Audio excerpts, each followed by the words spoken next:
십시오. 네, 안녕하세요. 김프로입니다. 예, 주광덕 의원 입수한 자료는 대법원으로부터 적법하게 받은 것이다.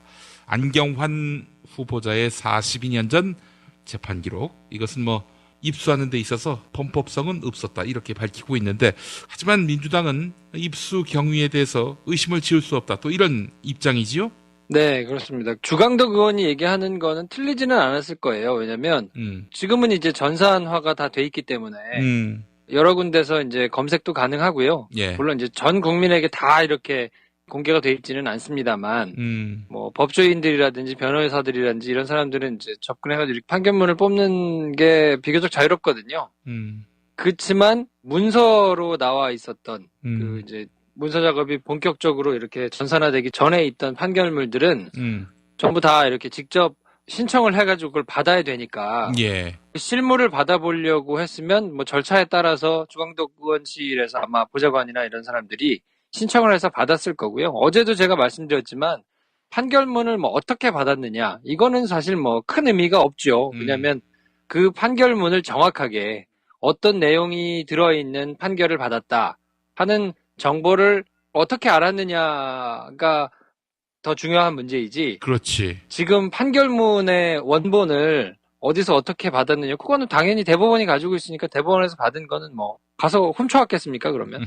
신청해서 받았겠죠. 예. 근데 이제 민주당에서 문제를 삼는 것은 그렇게 주광덕 의원이 주장을 하니까, 그래, 그러면 그것이 적법하게 받아졌다고 한다면 그것이 언론사에 제보가 돼가지고 대법원에서 국회에 제출했다 하는 그런 양식이 찍혀 있는 것이 화면에 나왔어야 할 텐데, 보도가 돼 있는 내용은 그거하고 좀 다르다, 형식이. 예. 그러면 언론사가 그거를 개별적으로 알아가지고 취재를 해가지고 판결문을 미리 확보한 다음에 주광덕 의원이 이런 거를 받았다, 이렇게 보도를 했단 말이냐? 그거 안 맞지 않느냐? 네. 근데 언론사가 보도한 것을 국회에서 그 경위를 밝혀라, 이렇게 얘기할 수는 없기 때문에, 해봐야 얘기도 할 일이 없고요. 그렇기 때문에 더 이상 어떻게 할 수는 없지만, 이게 뭔가 이상하다. 그러니까 여러 군데서 이렇게 역할을 나눠서 뭔가를 한 걸 보면 기획의 냄새가 보인다라는 뉘앙스를 지금 풍기고 있는 거거든요. 예. 민주당의 이런 입장 어떻게 보세요? 어제도 말씀드렸지만 충분히 신빙성이 있다고 봐야죠. 왜냐하면 어제도 제가 말씀을 드렸지만 냄새가 난다.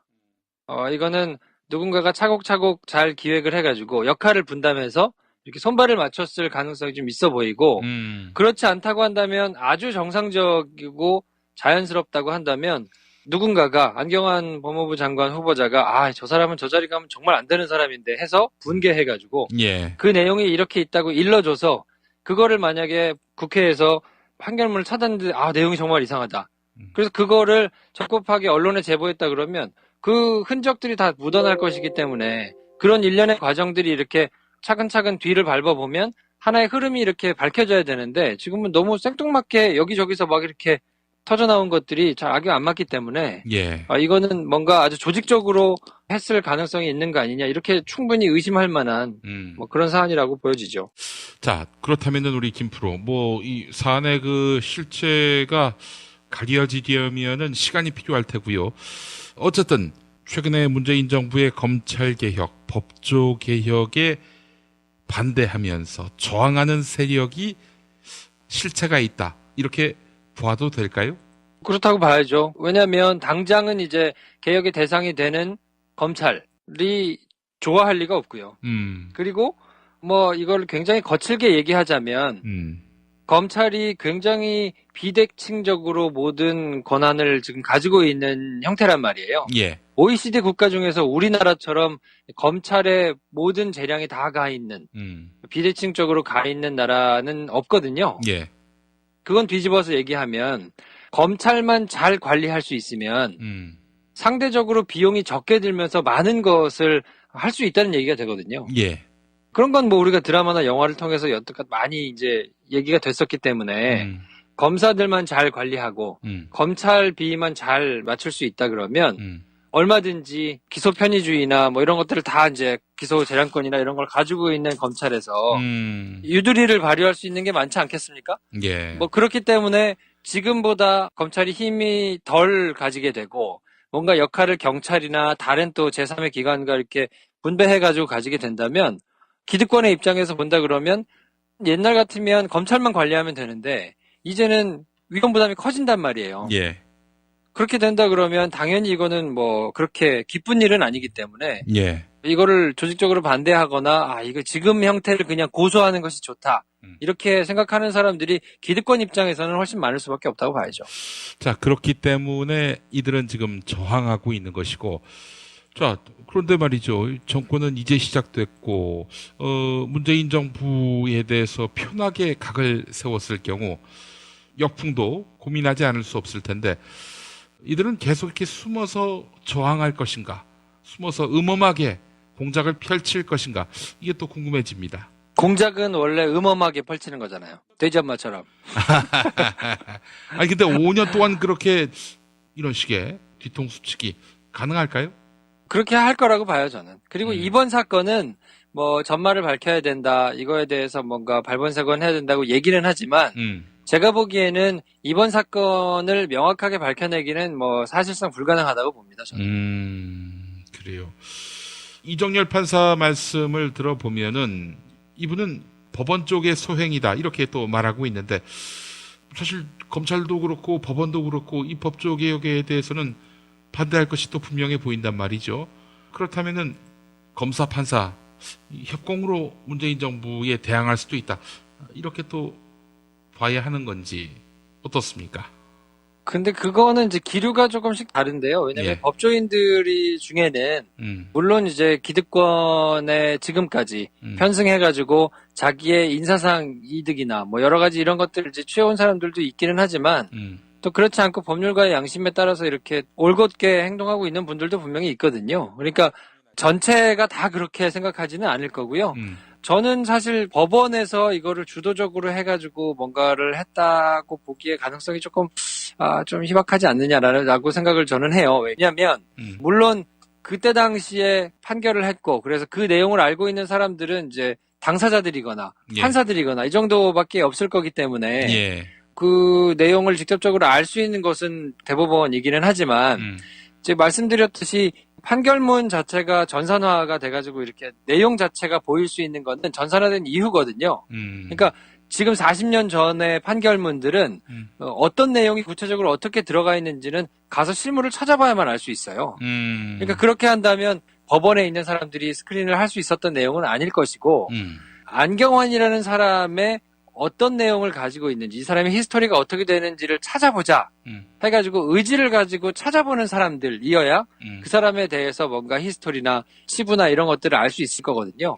근데 제가 봤을 땐 이래요. 일단 판결 제목 그리고 피고 원고 이런 이름 정도는 데이터베이스화 되지 않았겠는가. 그래서 안경환 쳐보고 어라? 이런 일이 있었네 하면서 들여다보도록 만드는 단초 역할을 하지 않았을까 이런 생각이 드는데요.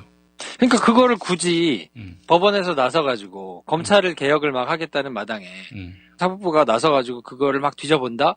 저는 그렇게 자연스러운 현상은 아닌 것 같아요. 자연스러워 보이는데 그래요? 근데 이미 그거에 대해서 그것만 하는 사람들이 있잖아요. 예. 국정원이라든지 뭐 정보기관 사람들이 그것만 하고 있거든요. 그러니까 오히려 그 사람들이 알고 있는 정보를 이렇게 저렇게 알려주면서 그거를 토스 받아가지고 찾아봤을 수는 있겠죠. 근데 그걸 막 주도적으로 나서서 안경환이라는 사람의 뒤를 한번 캐보자 해가지고 막 판결문을 검색해보고 그 사람 걸 찾아보고 이럴 가능성은 좀 떨어지지 않는가. 저는 그렇게 개인적으로 생각하는데요. 저는 이제 김프로와는 생각이 좀 다릅니다. 법원의 소행으로도 볼 수 있다.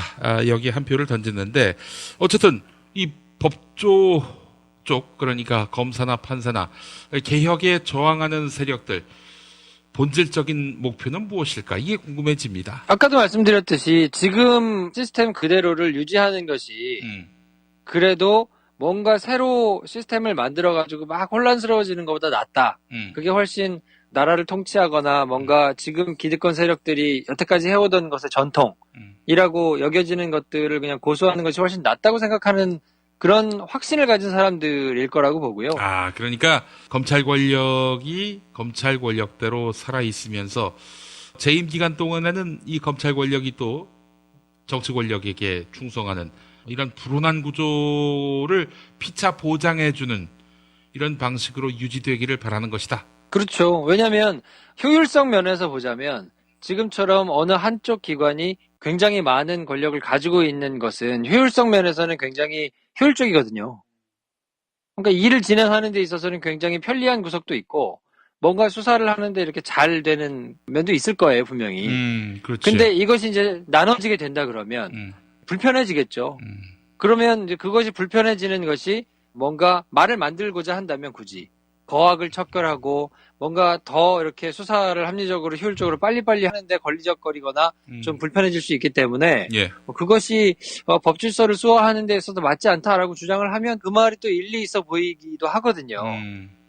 근데 지금까지 우리가 묵도해 왔듯이 한 기관에 비정상적으로 많은 권력이 집중되어 있을 때 그것이 합리적이고 효율적인 것보다 훨씬 더 많은 부작용을 낳기 때문에 그리고 지금은 검찰 자체가 굉장히 괴물이 됐기 때문에 그 괴물이 됐기 때문에 그리고 정치에 그렇게 나름대로 봉사하고 거기서 뭔가를 받아먹고 하는 형태로 굉장히 큰 비극도 여러 번 경험을 했기 때문에 노무현 대통령 때처럼 뭐 그렇죠. 가장 이제 대표적인 사건이 그거였는데 그 악순환을 계속 반복할 수는 없는 것이고 그래서 문재인 대통령은 검찰 개혁에 대한 의지가 아주 확고하고 그것에 대해서는 뭐 그냥 말로만 하는 게 아니라 구체적인 플랜이나 여러 가지를 가지고 한 걸음 한 걸음 지금 가고 있는 거기 때문에 그 개혁의 대상이 되는 사람들한테는 굉장한 공포거든요. 야, 다른 사람들은 말만 하고 우리가 대충 가가지고 어떻게 논리로 이렇게 말이 되게 얘기해가지고 좀 뭐 줄 거 주고 받을 거 받고 하면서 이렇게 좀 고치면 되는데 예. 이 사람은 아무리 뭐 말을 이렇게 한다 그래도 씨알이 안 먹힐 것 같다라는 생각이 기본적으로 있을 테고 예. 실제로도 그렇고요. 그리고 대전제로 보면 검찰을 그렇게 개혁해야 하는 것이 절대 다수의 국민들을 위해서도 필요하고요. 그렇기 때문에 총력전을 펼치는 과정이라고 보면 될 것 같고 그래서 안경환을 그렇게 처음 타겟으로 날렸기 때문에 당연히 안경환을 그 자리에 천거한 것이 아주 굉장히 잘못이다 라면서 조국 교수 나가라는 거 아닙니까? 조국 그렇죠. 민정수석 나가라는 거잖아요. 네. 근데 그렇게 흔들어가지고 조국 민정수석이 뭐 이걸로 나갈 거라고 그쪽에서도 생각하고 하지는 않겠지만 일단은 흠집을 내자 이거예요. 예. 흠집을 내고 지속적으로 뭔가 아마추어 같고 뭔가 잘 못하는 것 같고 교수 출신이니까 뭐 세상 물정 모를 것 같고 이런 이미지를 더 씌울수록 나중에 뭔가 또 하나 이렇게 조금 실수하는 모습을 보이면 보일수록 검찰 개혁에 대해서 뭔가 못할 가능성이 높아질 것이다 라고 생각하기 때문에 가능하면 5만 가지 트집을 잡아가지고 생채기를 내려고 들 것이고요. 이것은 아마도 이 정부 내내 그리고 조국 민정수석이 민정수석 자리에 있는 내내 반복적으로 계속 이루어질 것이기 때문에 예. 그냥 작은 것 하나하나 예민하게 굴기보다는 그래 해봐라 한번 하고 그냥 무덤덤하게 무시하는 것이 예. 훨씬 더 현명한 처사가 아닌가 저는 생각합니다.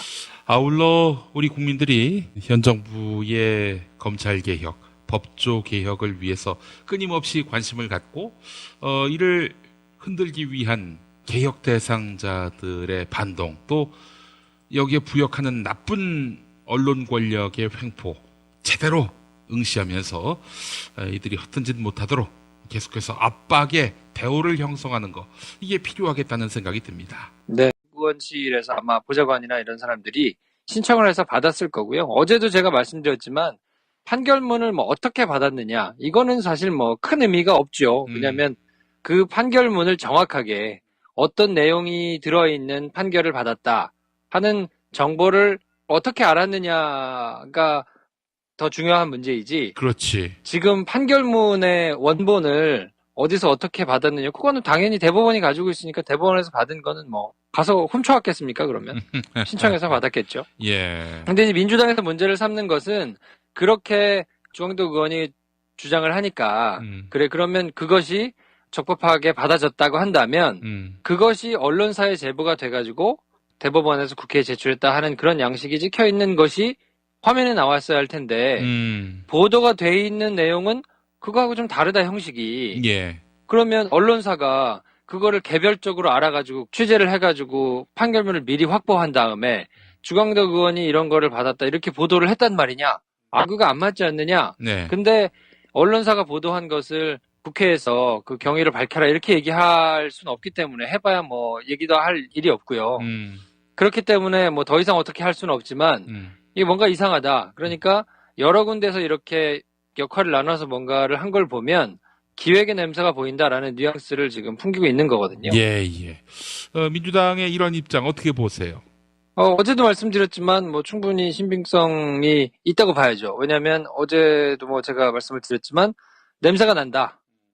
이거는 누군가가 차곡차곡 잘 기획을 해가지고 역할을 분담해서 이렇게 손발을 맞췄을 가능성이 좀 있어 보이고 그렇지 않다고 한다면 아주 정상적이고 자연스럽다고 한다면 누군가가 안경환 법무부 장관 후보자가 저 사람은 저 자리 가면 정말 안 되는 사람인데 해서 분개해가지고 그 내용이 이렇게 있다고 일러줘서 그거를 만약에 국회에서 판결문을 찾았는데 내용이 정말 이상하다.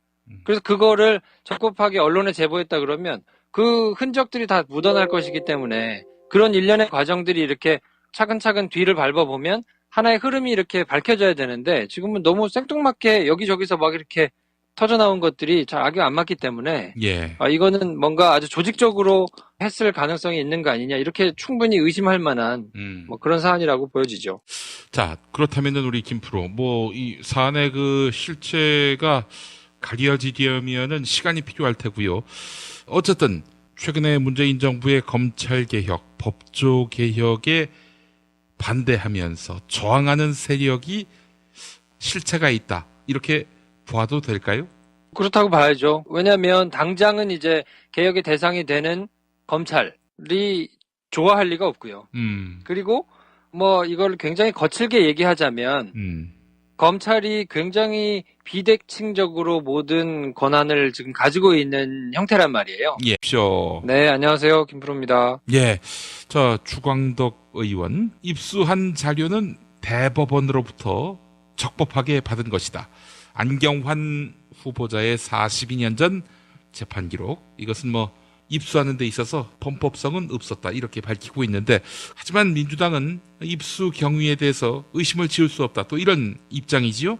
네, 그렇습니다. 주광덕 의원이 얘기하는 거는 틀리지는 않았을 거예요. 왜냐면 지금은 이제 전산화가 다 돼 있기 때문에 여러 군데서 이제 검색도 가능하고요. 물론 이제 전 국민에게 다 이렇게 공개가 돼 있지는 않습니다만, 뭐 법조인들이라든지 변호사들이라든지 이런 사람들은 이제 접근해가지고 이렇게 판결문을 뽑는 게 비교적 자유롭거든요. 그렇지만 문서로 나와 있었던 그 이제 문서 작업이 본격적으로 이렇게 전산화되기 전에 있던 판결물들은 전부 다 이렇게 직접 신청을 해가지고 그걸 받아야 되니까 실물을 받아보려고 했으면 뭐 절차에 따라서 주광덕 OECD 국가 중에서 우리나라처럼 검찰의 모든 재량이 다 가 있는 비대칭적으로 가 있는 나라는 없거든요. 그건 뒤집어서 얘기하면 검찰만 잘 관리할 수 있으면 상대적으로 비용이 적게 들면서 많은 것을 할 수 있다는 얘기가 되거든요.